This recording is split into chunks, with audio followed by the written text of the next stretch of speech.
Salam damai sejahtera kepada Anda semua, rekan-rekan mahasiswa Universitas Stekom. Saat ini kita berjumpa di dalam kelas agama pembinaan mahasiswa berkarakter Kristus. Sebelumnya perkenalkan, nama saya adalah Paulus Unjoyo, dan kesempatan ini saya diberi kepercayaan untuk memberikan pencerahan di dalam kelas agama ini, dan pertemuan ini akan saya isi dengan judul makna hidup manusia. Tetapi sebelumnya saya ingin menjelaskan mengenai kelas agama yang akan Anda ikuti bersama. Ya.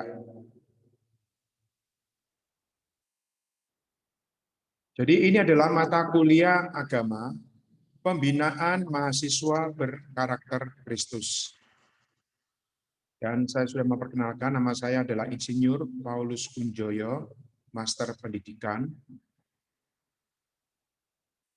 Untuk mata kuliah agama ini, materi yang saya berikan ini adalah dipakai untuk kuliah online. Lalu akan ada 16 kali pertemuan. 14 kali pertemuan ini adalah kuliah tatap muka secara virtual, online, dan 2 kali pertemuan untuk ujian tengah semester dan ujian akhir semester. Nah, saya berharap setiap kali pertemuan kuliah, siapkanlah hati Anda, buku materi, dan catatan-catatan yang perlu untuk Anda ketahui. Baik, mengenai pembinaan mahasiswa berkarakter Kristus. Maukah Anda memiliki karakter Kristus? Ya, saya juga mau. Kita semua ada satu keperluan untuk memiliki karakter Kristus. Lalu apa saja yang diperlukan supaya kita mendapatkan karakter Kristus? Inilah yang menyangkut apa yang akan saya sampaikan di dalam pertemuan demi pertemuan.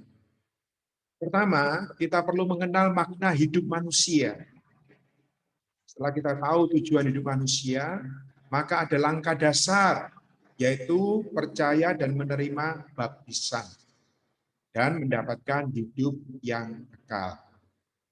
Lalu selanjutnya, kita akan mendapatkan satu jaminan keselamatan.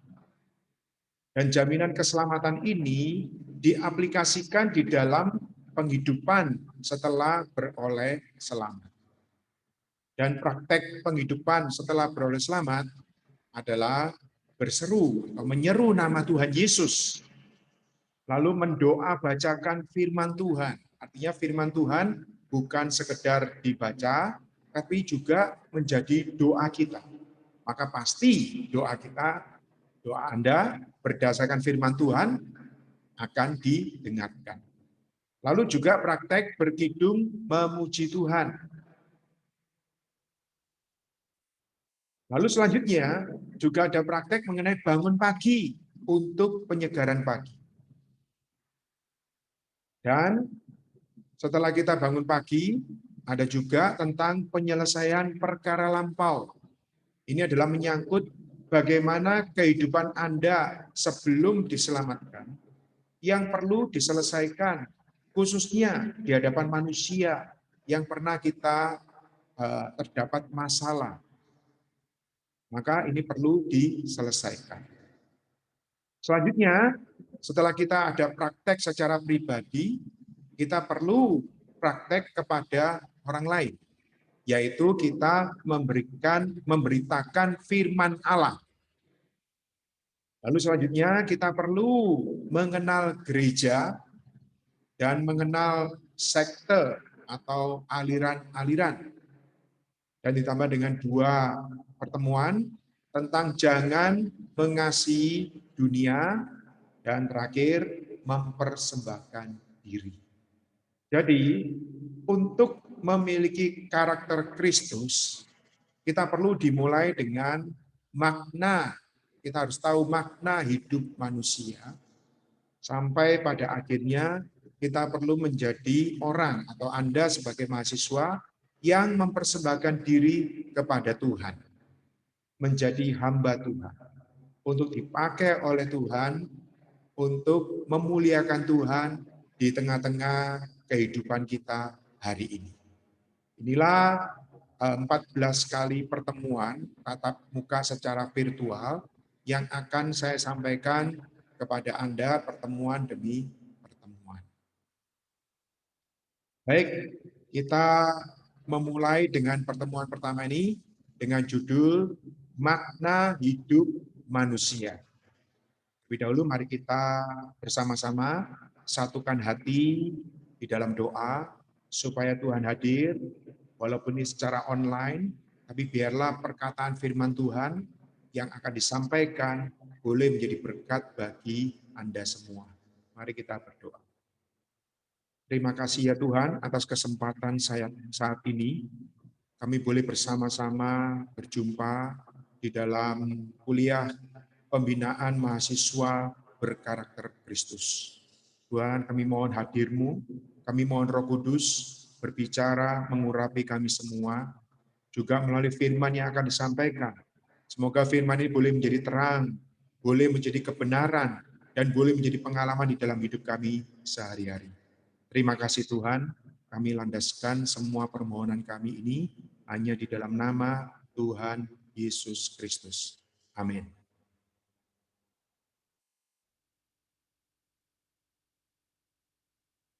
Di dalam pertemuan pertama mengenai makna hidup manusia. Ya.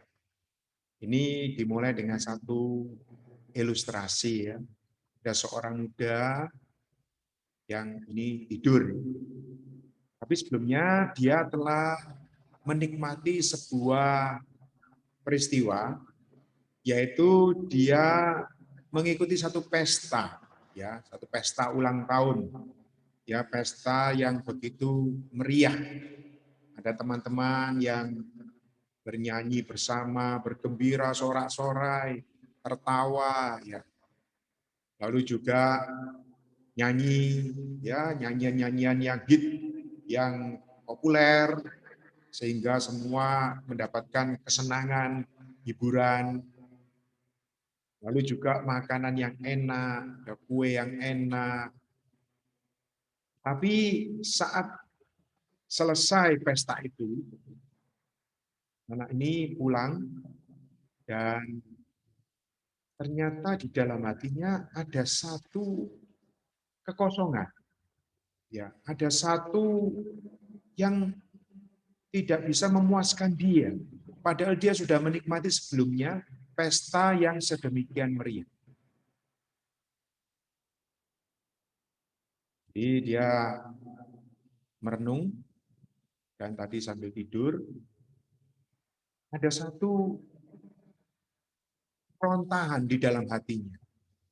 Apa yang membuat dia sedih, tidak puas? Ternyata menikmati banyak hal, tetapi tidak ada satu hal pun yang benar-benar memuaskan dia, yang memuaskan hidup manusia. Pertama kita lihat harta atau uang. Sebagian besar orang pasti mengatakan perlu mempunyai uang. Ya, itu tidak salah. Tetapi mempunyai uang satu hal, dan uang itu apakah benar-benar bisa memuaskan manusia, itu hal yang lain. Ya, kita akan melihat apakah ini benar-benar bisa memuaskan manusia. Yang kedua, ini adalah gambar buku mengacu kepada pendidikan ya. Dari SD, SMP, SMA, perguruan tinggi, media bekerja, ya. Ini adalah satu bekal yang perlu di dalam kehidupan kita. Tapi juga ini adalah satu hal dan hal yang lain, apakah pendidikan ini benar-benar dapat memuaskan manusia? Ini boleh menjadi pertanyaan yang kita jawab menurut hati nurani kita masing-masing. Selanjutnya ini adalah minuman, ya, minuman yang beralkohol yang membuat orang-orang muda kadang senang. Lalu ini adalah gambar multimedia, ya, atau media sosial. Mungkin Anda tahu di dalamnya ada Instagram, Twitter, Facebook, ya, WhatsApp, macam-macam, Line, ya, sangat disukai oleh orang-orang muda hari ini. Sehingga begitu menggunakan gadget, kontak secara online, wow, ini bisa menghabiskan 1 hari. Tapi juga ini satu hal, dan apakah media sosial ini dapat benar-benar memuaskan hidup manusia? Ini adalah perkara yang lain. Nah, selanjutnya ini adalah gambar mengenai kesenangan, fashion. Ada fashion atau lifestyle, gaya hidup. Ada gaya hidup rambut, pakaian, aksesoris, sepatu, ya. Ini memang menyenangkan, tetapi itu juga satu hal. Dan hal yang lain, apakah fashion, lifestyle ini benar-benar bisa memuaskan hidup manusia? Rekan-rekan, perlu Anda ketahui, ini semua tidak benar-benar memuaskan hidup manusia. Mungkin memuaskan, tapi semua ada kadaluarsanya, ada expired. Seperti tadi awalnya, seorang anak muda yang telah menikmati pesta, tapi begitu pulang, tetap di dalam hatinya ada kekosongan.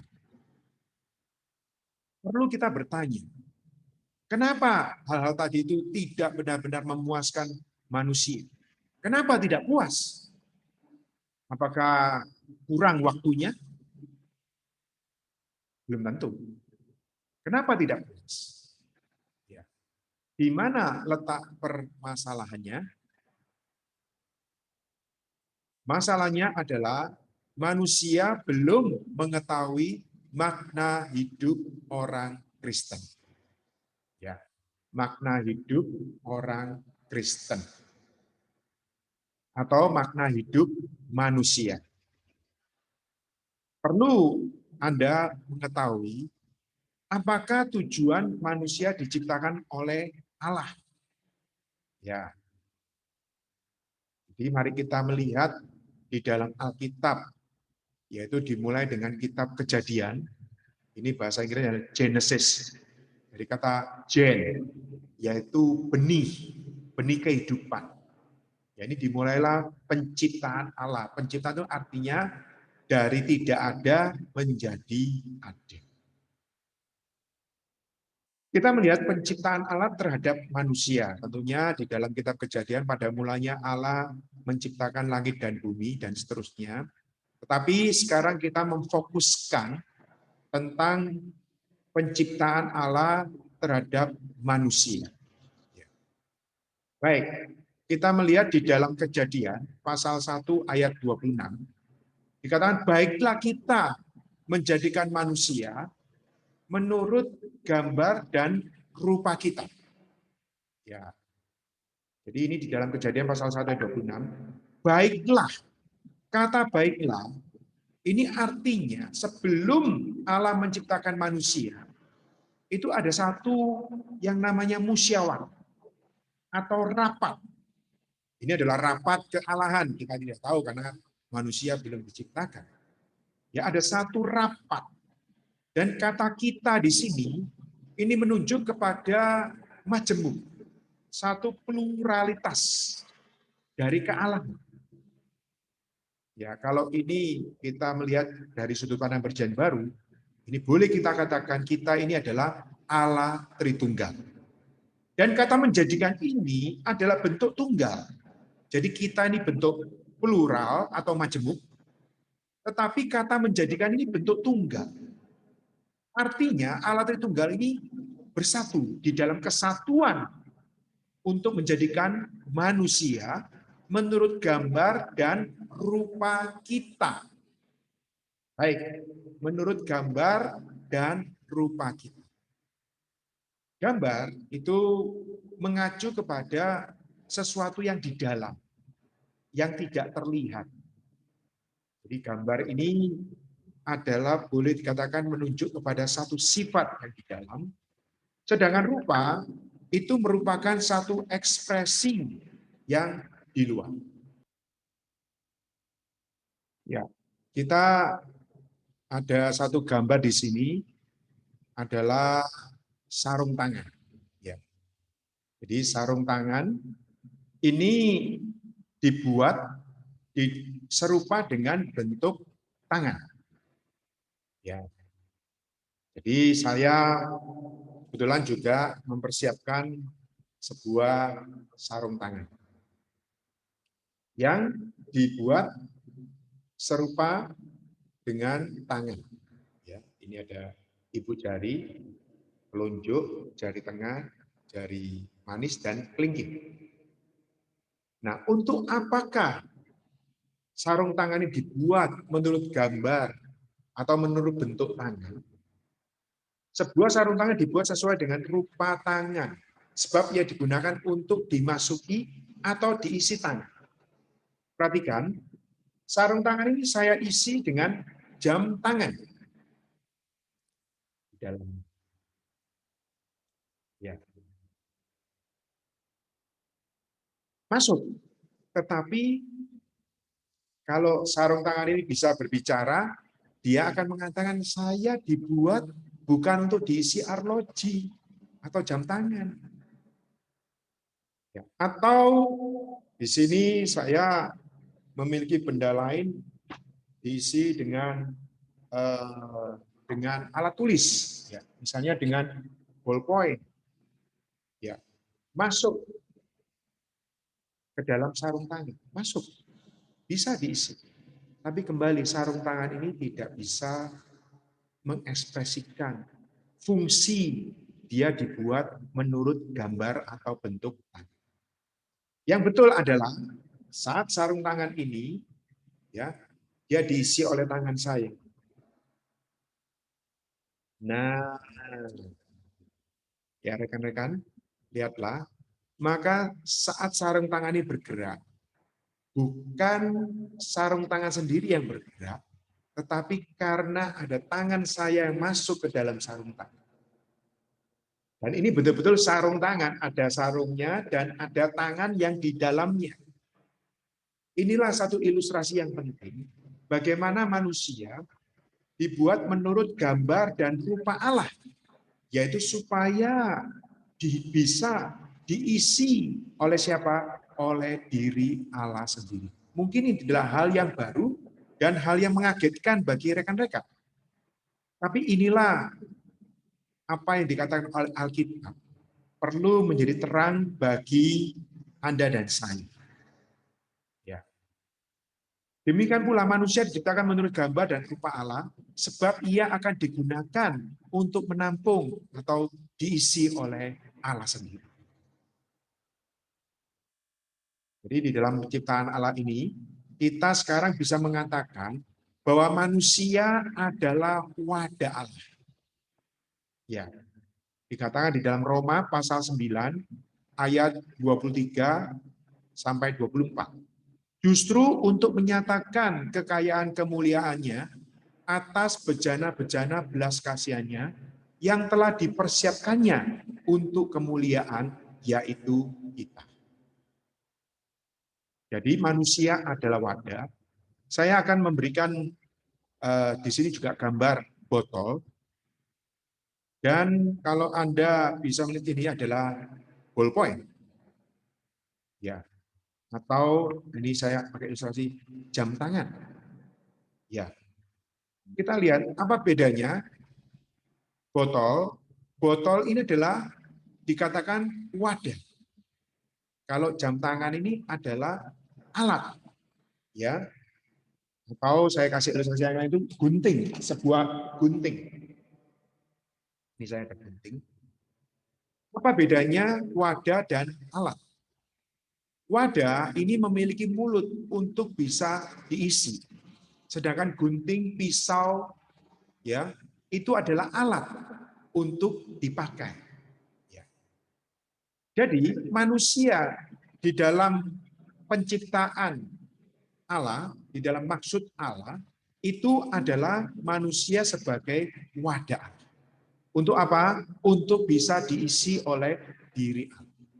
Seperti botol untuk diisi air, demikian juga kita dibuat untuk diisi Allah.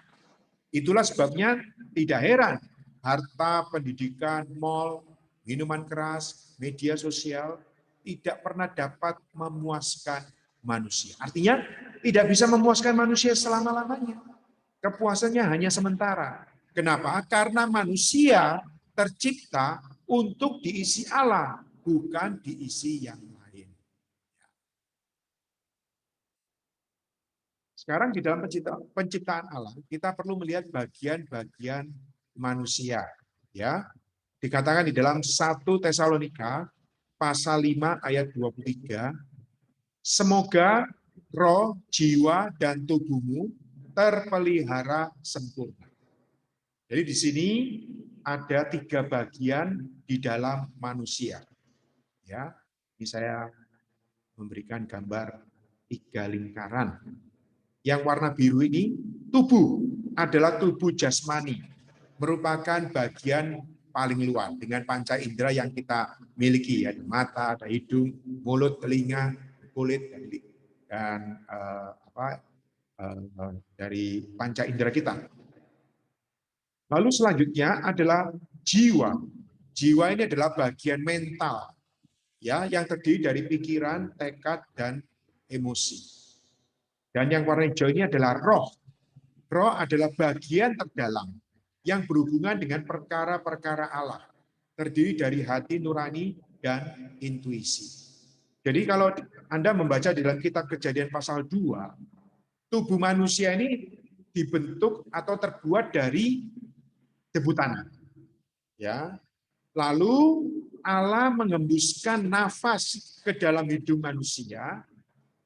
Dan nafas Allah ini membentuk yang namanya roh manusia. Ya. Dan bertemunya nafas Allah yang adalah roh manusia dengan debu tanah yang adalah tubuh manusia, maka terbentuklah organ yang ketiga ini yang kita sebut jiwa.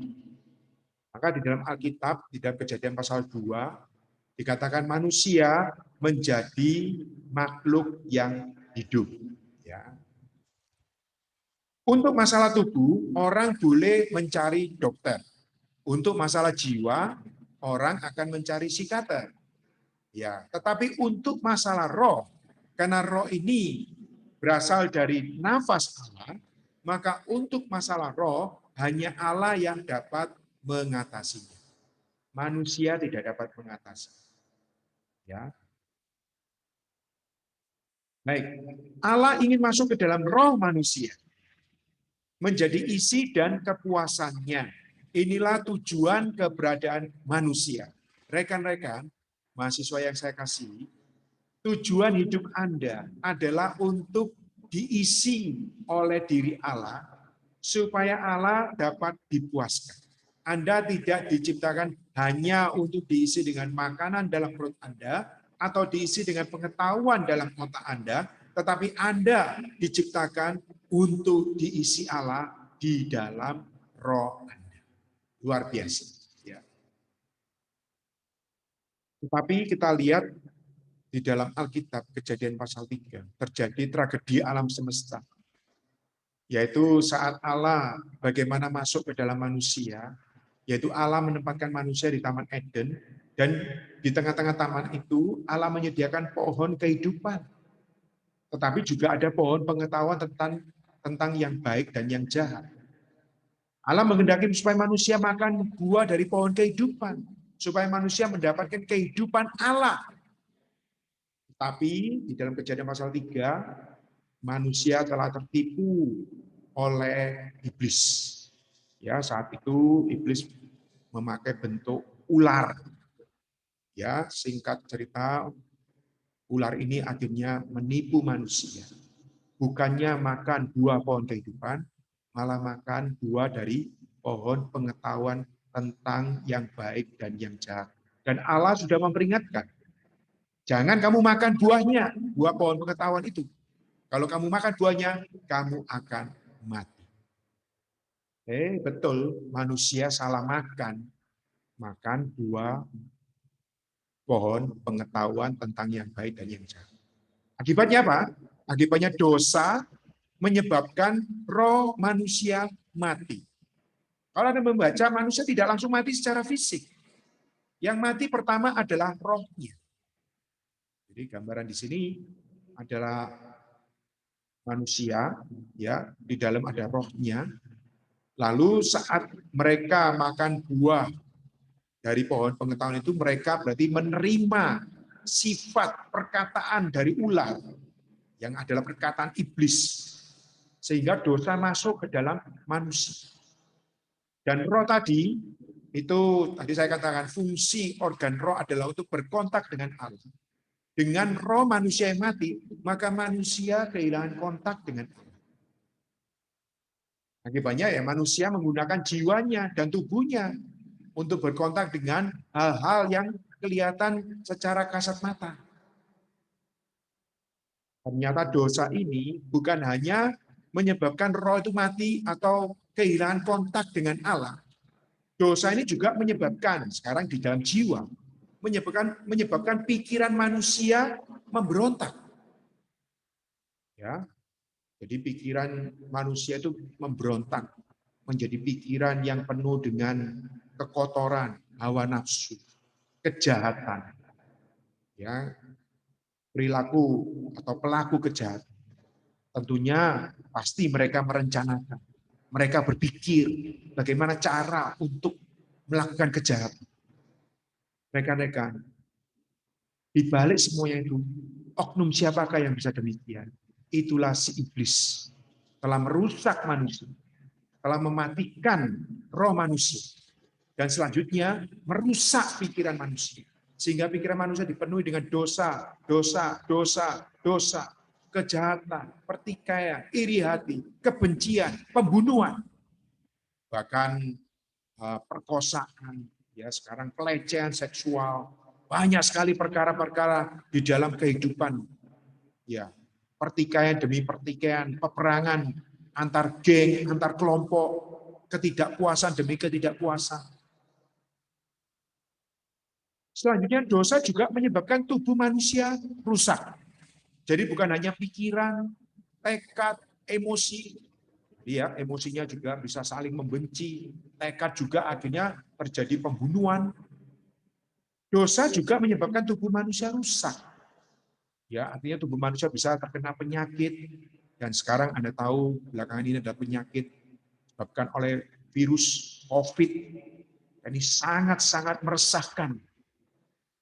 Rekan-rekan yang saya kasih, ini adalah akibat dari dosa yang sudah diinjeksikan ke dalam manusia. Roh, jiwa, dan tubuh manusia sudah menjadi rusak dan akhirnya menuju kepada kebinasaan. Ini adalah satu penyesalan ya, karena tubuh manusia rusak. Betapa hari ini seperti makanan, hiburan, apapun yang dinikmati oleh manusia, cepat atau lambat, akan sampai kepada tubuh manusia akan menjadi rusak. Sebelumnya akan mengalami penyakit dan akhirnya akan sakit dan bisa menyebabkan terakhir adalah kematian. Ini menunjukkan manusia tidak mampu menyelamatkan dirinya sendiri. Perbuatan baik tidak dapat menyelamatkan. Etika tidak dapat menyelamatkan. Pendidikan tidak dapat menyelamatkan. Saya memberikan ilustrasi lagi. Anda mungkin tahu yang namanya kapal Titanic, ya sudah ada filmnya itu. Dan ini beneran. Saat itu kapal Titanic itu adalah kapal yang diklaim sebagai kapal yang paling hebat di dunia. Ya, tahan terhadap cuaca musim apapun dan tahan terhadap benturan gunung es. Ini yang membuat itu mengklaim demikian. Dan ceritanya itu Singkatnya adalah ternyata kapal ini bukan menabrak langsung, tapi menyenggol, ya, lambung kapalnya itu menyenggol gunung es, dan akhirnya bocor, ya, pecah, bocor, dan kapal ini akhirnya tenggelam. Dan saat itu kan ada skoci, ya, untuk menyelamatkan. Tapi saat itu apa yang dilakukan para penumpang? Mencari keselamatan, yaitu harus melalui skoci itu supaya tidak ikut kapal Titanic yang sedang tenggelam. Nah, Anda perhatikan, kalau ada orang berbuat baik, ya, orang berbuat baik tidak dapat menyelamatkan. Betul nggak? Etika, mungkin ada orang beretika juga tidak dapat menyelamatkan. Pendidikan, mungkin banyak orang berpengetahuan juga tidak dapat menyelamatkan dia. Karena yang namanya selamat saat itu adalah siapa yang berada di dalam skoci. Makanya kita harus melihat bahwa perbuatan baik, etika, dan pendidikan tidak dapat menyelamatkan. Terus bagaimana kita dapat diselamatkan? Ya, maka keselamatan manusia yang telah jatuh dalam dosa ini itu tidak bisa dilakukan oleh manusia itu sendiri. Yang dapat menyelamatkan manusia itu adalah Allah sendiri, Sang Pencipta manusia. Dan Allah mau datang menyelamatkan manusia dengan cara Allah menjadi manusia, yaitu Yesus Kristus. Inilah yang dilakukan oleh Allah, yaitu penebusan Kristus untuk penyaluran Allah, yaitu keselamatan Allah terhadap manusia. Puji Tuhan, ada yang namanya hayat Allah, yaitu hidupnya Allah. Mungkin ini adalah istilah baru bagi Anda, hayat. Apakah itu hayat? Saya memberikan ilustrasi, semua makhluk ciptaan Allah memiliki hayat. Ya, contohnya kucing memiliki hayat kucing yang bisa mengeong, ya. Tentunya Anda tidak akan mengajari kucing untuk mengeong. Ikan memiliki hayat ikan, bisa berenang. Tumbuhan memiliki hayat tumbuhan. Burung memiliki hayat sehingga bisa terbang. Dan Anda tentunya tidak perlu mengajari burung untuk terbang. Demikian juga manusia memiliki hayat manusia. Memiliki ciri-ciri di dalam kehidupan manusia. Manusia adalah makhluk sosial yang memiliki keluhuran, ya, di dalam perilakunya. Lalu ada hayat yang paling tinggi dari semua ciptaan ini. Ada hayat yang paling sempurna, yaitu hayat Allah. Hayat Allah ini adalah hayat non-ciptaan, hayat yang ada dengan sendirinya. Kita sebut swa-ada, yang bisa menghidupkan segala sesuatu. Luar biasa. Jadi hayat ini ada urutannya. Yang paling tinggi, yang paling sempurna adalah hayat Allah. Nah, sekarang di dalam keselamatan yang diberikan oleh Allah kepada manusia, maka caranya ini adalah cara Allah. Yaitu dengan apa? Dia datang memberikan hayatnya kepada manusia. Puji Tuhan, ada Kristus, Sang Roh pemberi hayat, yang adalah penyelamat yang diutus Allah ke dunia untuk membereskan masalah-masalah hidup manusia. Bagaimana caranya? Harus ada prosedur, yaitu Allah, ya, kira-kira 2000 tahun yang lalu, Allah menjadi manusia bernama Yesus Kristus. Ya, dia hidup di bumi selama 33,5 tahun. Lalu dia mati di atas kayu salib. Ini adalah tugas, ya, amanat yang diberikan Allah kepada Tuhan Yesus, adalah sampai pada puncaknya dia mati di atas kayu salib, mencucurkan darah untuk membereskan dosa Anda dan saya. Dosa umat manusia. Tidak peduli latar belakang manusia. Asal dilahirkan sebagai manusia, sudah berdosa. Dan untuk ini, hanya Allah di dalam Kristus yang sanggup menyelamatkan manusia. Dan keselamatan ini melalui prosedur mati di atas kayu salib. Mengapa? Karena Allah sudah katakan, upah dosa adalah maut. Maka untuk menebus upah dosa ini, Kristus mau menggantikan kita mati di atas kayu salib. Lalu dia dikubur, lalu pada hari ketiga dia bangkit. Bangkit untuk dimuliakan. Duduk di sebelah kanan Allah, dimahkotai dengan kemuliaan dan hormat, ditetapkan menjadi Tuhan dan Kristus. Dia adalah Mesias yang diurapi. Tetapi Tuhan Yesus bukan sekedar naik lalu duduk tenang-tenang. Satu sisi, dia juga telah menjadi roh pemberi hayat. Jadi Kristus, ya di luar kita, ya karena dia adalah ajaib ya, boleh katakan dia berkuasa menjadi raja atas segala sesuatu, tetapi di sisi lain, karena Tuhan kita tidak dibatasi oleh ruang dan waktu, dia juga ada di dalam manusia yang percaya. Dia di dalam kita ini sebagai roh pemberi hayat atau roh pemberi hidupnya Allah. Dan roh ini khusus disalurkan ke dalam roh manusia. Jadi roh bertemu dengan roh. Di dalam roh inilah Roh Kudus ini melahirulangkan roh kita. Dan melalui roh kita ini, karena sudah dihidupkan oleh roh pemberi hidup ini, maka kita sekarang bisa berkontak dengan Allah. Puji Tuhan, sekarang manusia memiliki satu akses, satu jalan untuk bisa memuji, menyembah Allah. Karena apa? Roh manusia telah dihidupkan. Rekan-rekan yang saya kasih dalam Tuhan, inilah rahasia hidup manusia. Selama rohnya itu mati, tidak bisa berkontak, tidak ada kepuasan. Tapi setelah rohnya dihidupkan, maka kepuasan yang sejati ada di dalam roh. Haleluya. Maukah Anda mendapatkan roh pemberi hayat ini? Puji Tuhan. Anda mau, ya. Baik, 1 Petrus pasal 3:18. Sebab juga Kristus telah mati sekali untuk segala dosa kita. Ia yang benar untuk orang-orang yang tidak benar, supaya ia membawa kita kepada Allah. Ia yang telah dibunuh dalam keadaannya sebagai manusia, tetapi yang telah dibangkitkan menurut roh. Ini adalah satu bukti ayat di mana Kristus yang mati, Kristus juga bangkit. Nah, sekarang bagaimana sikap kita? Sebelumnya saya menjelaskan sikap tindakan dari Allah untuk menyelamatkan manusia. Sekarang bagaimana dengan respon kita? Ini perlu kerjasama. Ini seperti gayung yang bersambut. Jangan sampai ini seperti bertepuk sebelah tangan. Ya, respon kita tak lain adalah perlu kelahiran kembali. Ya.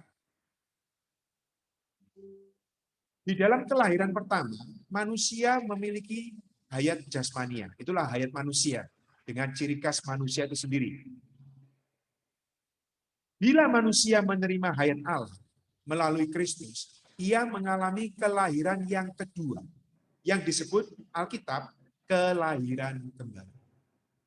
Ini yang pernah Tuhan Yesus berdialog dengan seorang tokoh agama Yahudi yang namanya Nikodemus. Ya, kalau Anda membaca Injil Yohanes pasal 3, Nikodemus ini datang malam hari ingin berguru, menambah pengetahuan kepada Tuhan Yesus. Tetapi kalau Anda membaca keseluruhan pasal itu, Tuhan tidak mengajar kepada Nikodemus. Walaupun usia Nikodemus jauh lebih tua dari Tuhan Yesus. Maka Tuhan itu bukan mengajar kepada Nikodemus. Bukan karena dia sungkan. Tetapi Tuhan ingin memberitahu Nikodemus bahwa ada satu keperluan. Walaupun Nikodemus orang yang baik, ada satu keperluan orang yang baik, orang yang luhur, yaitu apa? Dilahirkan kembali. Walaupun Nikodemus adalah seorang tokoh yang berbudi luhur, yang mengajar dengan ajaran-ajaran yang baik, tapi tetap Nikodemus adalah orang dosa, memiliki hayat manusia yang karnal. Maka untuk bisa masuk ke dalam kerajaan Allah, perlu dilahirkan kembali. Tuhan mengatakan, perlu dilahirkan dari air dan roh. Maka bila manusia menerima hayat Allah melalui Kristus, ia mengalami kelahiran yang kedua. Maka sebagai anak-anak Allah, kita mengalami 2 kali kelahiran. Kelahiran pertama melalui orang tua kita, dan kelahiran yang kedua melalui Allah sendiri, melalui firman-Nya, melalui Kristus. Kelahiran kembali menghasilkan hayat kekal di dalam kita. Inilah yang bisa memuaskan hidup manusia Dan kepuasan ini tidak ada kadaluarsanya. Kepuasan ini kekal selama-lamanya. Mengapa? Karena yang diterima oleh manusia yang percaya adalah hidup Allah sendiri.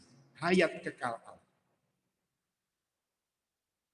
Orang Kristiani ya adalah orang yang menerima pemberian Allah. Jadi kalau Anda disebut anak Allah, itu adalah juga orang yang menerima pemberian Allah. Pertama, Allah memberikan dirinya sendiri ke dalam roh kita. Kemudian dari roh kita menyebar ke jiwa kita.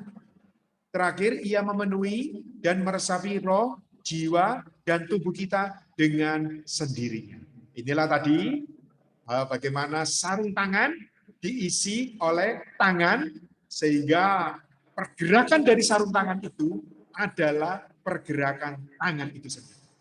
Dengan kata lain, kalau kita diisi oleh diri Allah sendiri, mulai di dalam roh kita, mengalir sampai ke seluruh jiwa kita, pikiran kita diresapi oleh Roh Kudus, oleh Roh pemberi hayat, tekad kita, emosi kita, dan sampai terakhir kepada tubuh kita, menjadi tubuh yang memuliakan Tuhan.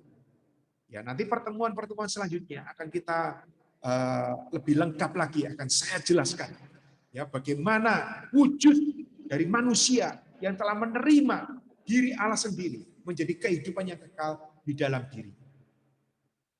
Melalui inilah kita dapat diubah menjadi serupa dengan gambar Kristus. Nah, ini ada satu challenge ya, satu tantangan. Apa yang harus dilakukan agar terlepas dari dosa, dapat dipuaskan, dan memiliki hayat Allah di dalam kita, di dalam Alkitab ya, di dalam kitab Roma, ada satu jalan, yaitu mengakui dengan mulut bahwa Yesus adalah Tuhan. Ya, Yesus adalah Tuhan atau Tuhan Yesus. Dan percaya dengan hatimu bahwa Allah telah membangkitkan dia dari antara orang mati. Percaya, saya perlu menjelaskan apa itu artinya percaya. Percaya bukan sekedar persetujuan. Ya, di depan saya ini ada gelas yang berisi air minum. Kalau dikatakan percayakah di dalam gelas ini ada air minum? Kalau saya mengatakan percaya, ini masih berupa persetujuan. Tetapi percaya di sini artinya kalau saya minum, maka saya bukan setuju kalau gelas ini diisi air minum. Bahkan air minum ini sudah masuk ke dalam diri saya. Ya, jadi air minum ini tidak lagi di luar saya, tapi sudah di dalam saya. Maka kata percaya di sini artinya menerima fakta bahwa Allah telah membangkitkan dia dari antara orang. Ya, jadi di dalam hati kita percaya bahwa Allah telah membangkitkan Kristus dari antara orang mati. Dan di dalam kebangkitannya, tadi sudah saya jelaskan, menjadi roh pemberi hayat dan masuk kepada mereka yang percaya. Jadi menerima dia menjadi satu dengan Kristus. Lalu dengan mulut tadi, saya katakan di sini, cara yang paling sederhana adalah dengan menyeru nama Tuhan. Dalam Roma pasal 10 ayat 13 dikatakan, barang siapa yang berseru kepada nama Tuhan, dia akan diselamatkan. Baik, jadi inilah pertemuan pertama. Anda sekarang mengenal makna hidup manusia adalah supaya menjadi wadah yang diisi oleh Allah. Dan untuk menerapkan sebagai wadah Allah, tadi terakhir saya katakan, mari kita bersama-sama membuka mulut kita, berseru kepada nama Tuhan. Nama Tuhan adalah Tuhan Yesus. Ya, khususnya pagi hari, Anda bangun tidur, Anda bisa di dalam hati Anda membuka mulut, lalu Anda katakan, ya Tuhan Yesus. Selamat pagi Tuhan Yesus. Ya Tuhan Yesus, aku terbuka kepadamu. Ya Tuhan Yesus, pimpinlah hidupku, pimpinlah langkah-langkahku. Ya Tuhan Yesus, aku mengasihi. Dengan demikian, Anda betul-betul sebagai rekan mahasiswa dan menjadi rekan mahasiswa yang betul-betul memuliakan Allah. Puji Tuhan, saya akhiri pertemuan ini. Terima kasih. Tuhan Yesus memberkati Anda semua. Mari kita tutup dengan berdoa. Terima kasih ya Tuhan untuk pertemuan pertama ini mengenai makna hidup manusia. Terima kasih kiranya semua pencerahan ini bisa menjadi terang dan berkat bagi semua mahasiswa Stekom. Terima kasih ya Tuhan, Kau juga pimpin rekan-rekan mahasiswa di dalam perkuliahan, Kau yang pimpin mereka, sehingga mereka boleh menjadi wadahmu yang berguna bagi nusa dan bangsa, dan juga bagi kemuliaan. Terima kasih Tuhan, melandaskan doa dan permohonan kami ini hanya di dalam nama Tuhan Yesus Kristus. Amin. Sampai jumpa kembali rekan-rekan. Tuhan memberkati Anda semua. Amin.